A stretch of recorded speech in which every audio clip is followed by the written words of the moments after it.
नमस्कार दोस्तों, आप सभी को फिर से एक नए वीडियो में स्वागत है। दोस्तों, सनातन धर्म में सभी पर्व और त्योहारों में से दीपावली का पर्व सबसे बड़ा पर्व माना जाता है। वैसे तो दीपावली की शुरुआत धनतेरस से ही हो जाती है। सनातन धर्म को मानने वाले लोगों के लिए दिवाली का पर्व बहुत महत्वपूर्ण माना जाता है। लोग साल भर से बेसब्री से ही इसका इंतजार करते हैं। यह त्योहार हर वर्ष कार्तिक माह के कृष्ण पक्ष की चतुर्दशी तिथि को छोटी दीपावली तो उसके अगले दिन बड़ी दीपावली का पर्व मनाया जाता है। धार्मिक मान्यता के मुताबिक दीपावली के दिन प्रदोष काल में माता लक्ष्मी की विधि विधान पूर्वक पूजा आराधना की जाती है। प्रत्येक वर्ष कार्तिक माह की चतुर्दशी तिथि से दीपावली की शुरुआत होती है। इस साल चतुर्दशी तिथि की शुरुआत 11 नवंबर दोपहर 1:57 से शुरू होकर अगले दिन 12 नवंबर दोपहर 2:44 पर समाप्त होगी, जिसमें दीपावली का पर्व 12 नवंबर को मनाया जाएगा। दीपावली उत्सव 5 दिनों का होता है। उत्सव की शुरुआत धनतेरस से होती है।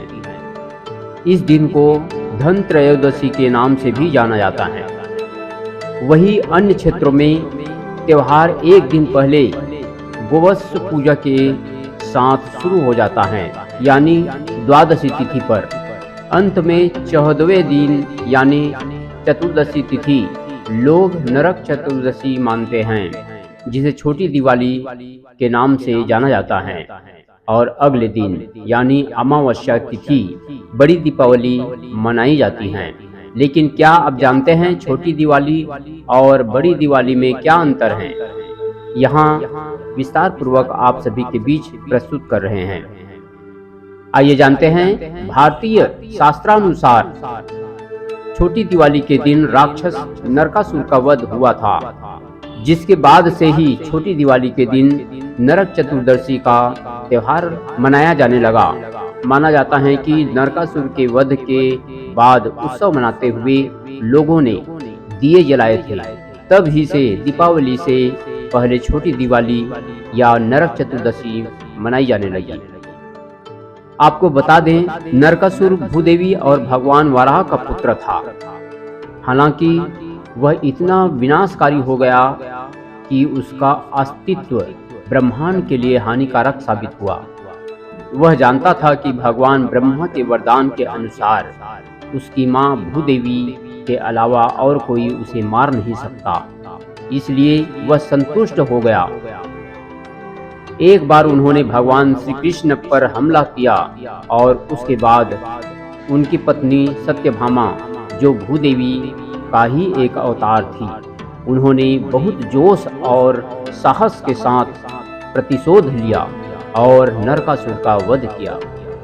हालांकि अपनी अंतिम सांस लेने से पहले नरकासुर ने भूदेवी यानी सत्यभामा से विनती की, उनसे आशीर्वाद मांगा और वरदान की कामना की। वह लोगों की याद में जिंदा रहना चाहता था, इसलिए सत्यभामा ने उन्होंने ये आशीष दिया कि उनकी मृत्यु के दिन को नरक चतुर्दशी के नाम से जाना जाएगा और इसे दिवाली से ठीक एक दिन पहले मनाया जाएगा।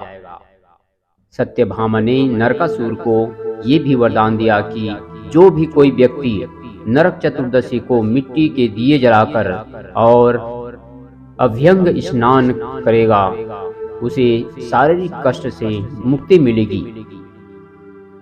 प्रतीकात्मक रूप से लोग इस दिन को बुराई, नकारात्मकता, आलस्य और पाप से छुटकारा पाने के लिए मनाते हैं। यह हर उस चीज से मुक्ति का प्रतीक है जो हानिकारक हैं और जो हमें सही रास्ते पर चलने से रोकती हैं। अभ्यंग स्नान बुराई के खत्म होने और मन और शरीर की शुद्धि का प्रतीक है। इस दिन लोग पहले अपने सिर और शरीर पर तिल का तेल लगाते हैं और फिर इसे उपटन से साफ करते हैं। एक अन्य कथा के अनुसार देवी काली ने नरकासुर का वध किया और उस पर विजय प्राप्त की। इसलिए कुछ लोग इस दिन को काली चौदस भी कहते हैं। इसलिए देश के पूर्वी हिस्से में इस दिन काली पूजा की जाती है। दिवाली हिंदुओं का मुख्य त्योहार है जो अमावस्या तिथि को मनाया जाता है। उत्तर भारत में रामायण के अनुसार जब प्रभु श्री रामचंद्र जी ने रावण को युद्ध में हराया और उसके बाद लक्ष्मण व सीता सहित लगभग 14 वर्ष बाद कार्तिक अमावस्या को अयोध्या वापस लौटे थे, तब इस दिन दीपक और आतिशबाजी के साथ उनका स्वागत किया गया। तब से दिवाली मनाई जाने लगी। लेकिन दूसरी तरफ केरल में दिवाली नहीं मनाई जाती। केरल में प्रचलित पौराणिक कहानियों के अनुसार यहाँ पर दिवाली के दिन यहाँ के राजा बलि की मृत्यु हुई थी, इसलिए यहाँ दिवाली पर कोई रौनक नहीं होती। इसके अलावा दक्षिण भारत के कुछ राज्यों में दिवाली श्री रामचंद्र जी की वापसी का दिन नहीं बल्कि इस दिन श्री कृष्ण ने नरकासुर का वध किया था, इस कारण से मनाई जाती है। इस प्रकार दोस्तों, आप सभी के बीच छोटी दिवाली और बड़ी दिवाली में अंतर बताए हैं। आज का वीडियो बस इतना ही। अच्छा लगे तो लाइक कर देना और वीडियो में नए हैं तो सब्सक्राइब करते जाना। इसी के साथ अपनी वाणी को विराम देते हुए आप सभी को जय हिंद, जय भारत, वंदे मातरम।